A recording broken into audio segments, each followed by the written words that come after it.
I like making bows for people. I like seeing them when they pull it back and they shoot it and they're just like, that's a great bow. It's a cool feeling. This is Daniel. I work as an engineer, but when I'm not working, I'm at home with my family. Meet Hunter. Tuesday fighter practice is like the highlight of my week. It's the main thing I look forward to.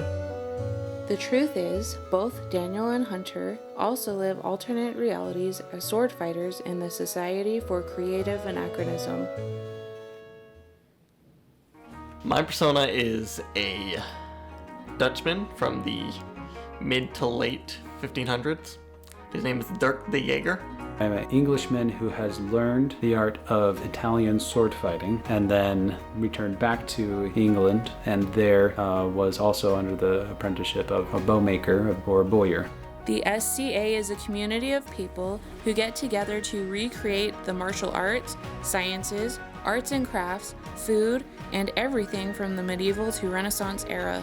We see everyone in the SCA as either lords or ladies. You have baronies and shires and provinces within a kingdom, and then the kingdom within the known world. And since we have a kingdom, we have a king and a queen, we have a prince and a princess, which are roles that people get by right of arms.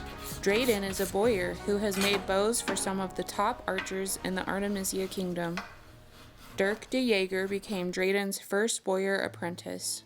I heard about this apprenticeship grant that the Utah Arts Council does, and I was like, sweet, I want to figure this out and find someone who wants to do it with me.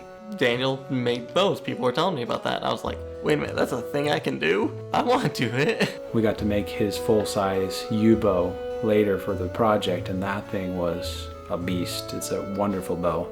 I got to see what really goes into it. There's a lot more than I expected. I start by profiling out the bow.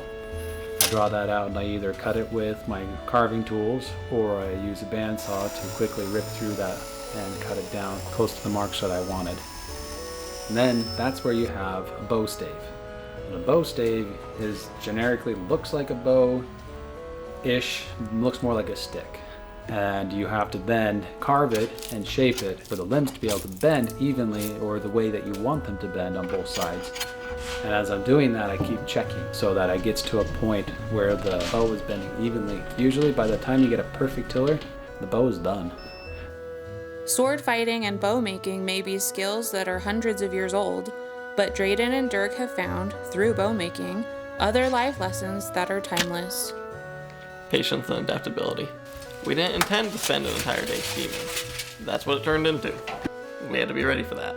It was so cool to be able to share things that I had to learn on my own. So he jump-started his bow making experience and just to be successful and to promote and support him in that. A bow is not just a tool, it is also a unique piece of crafted art. You look at me compared to other bowyers, we all are doing the same thing. We just do it a little differently. But essentially, we're all making art